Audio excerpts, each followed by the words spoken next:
नमस्कार साथियों, सभी क्रांतिकारी साथियों को सादर नमो बुद्धाय, जय भीम, जय सम्राट। साथियों, मैं आप लोगों को बताना चाहूंगा कि असल की देवी कौन है। साथियों, असल की देवी वो है जो देती है और असल का देवता वो है जो देता है। मैं किसी की भावनाओं को आहत नहीं पहुंचाना चाहता हूं। मैं नहीं चाहता हूं कि हमारे माध्यम से किसी के दिल पे ठेस पहुंचे और कोई गलत अर्थ ना निकाले। मैं किसी की बुराइयां नहीं कर रहा हूं, जो सच्चाई है उसको आप लोगों को बताने की कोशिश कर रहा हूं। साथियों, अर्थ से ही, शब्द से ही अर्थ निकलता है। देवी मतलब देवी, देव है, जो देता है वो ही देवी है, और जो देता है वह देवता है। देवता, देवता, देवता का अर्थ हुआ जो देव है। देवता वो नहीं है जो लेता है, लेव है, या देवी वो नहीं है जो लेती है, लेव है। साथियों, असल के देवी और देवता हमारे माता पिता और सास ससुर होते हैं। हमारे माता पिता ने हमें जन्म दिया है, मुझे मेरी माँ ने जन्म दिया है, मुझे मेरे पिता ने पालन पोषण किया है। माँ ने पालन पोषण किया जरूर है, लेकिन देन किसकी है? पिता की, क्योंकि हर सुविधाएं पिता उपलब्ध कराता है। माँ हमें प्यार करती है, माँ की ममता, पिता हमें प्यार करता है और दुनिया की हर वो चीज़ देता है जिसकी हमें ज़रूरत होती है, जिसकी हमें चाहत होती है। हम जिस चीज़ को पाना चाहते हैं, किसी भी कोई भी चीज़ हुई है तो हमें वो हमारे पिता दिलाते हैं। तो देने वाला कौन हुआ? देवता हुआ ना। लेने वाला तो देवता नहीं हुआ। जिसको हम देते हैं तो वह देवता कैसे हुआ? सोचने वाली बात है। तो साथियों, हमारे माता पिता ही हमारे देवी देवता हैं, क्योंकि हमारी माँ ने मुझे जन्म दिया, पालन पोषण किया, मुझे पढ़ाया लिखा। हमारे पिता ने हमारी हर सुविधाएं उपलब्ध कराई। तो हमारे असली देवी देवता हमारे माता पिता हुए। और हमारी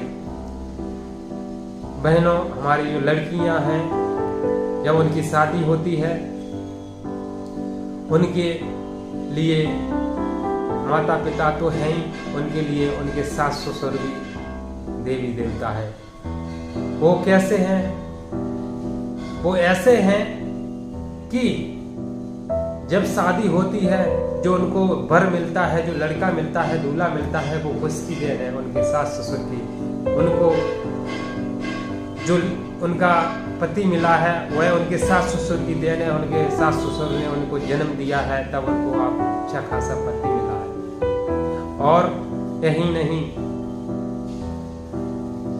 जितनी धरोहर होती है सास ससुर की, जो भी ससुर की पूंजी होती, जमा पूंजी होती है, या कोई भी जायदाद होती है, धन दौलत होती है, वह किसकी होती है?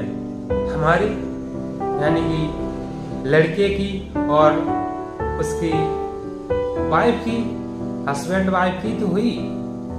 जब तक जिंदा रहते हैं तब तक माँ बाप देते ही रहते हैं, सास ससुर भी देते ही रहते हैं, लेते तो कुछ नहीं है। और उनके गुजर जाने के बाद भी जो जायदाद होती है वो किसकी होती है?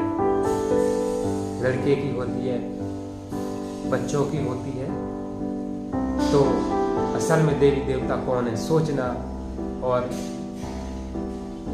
थोड़ा तर्क करना कि हम जिसको देते हैं वह देवता कैसे हुआ।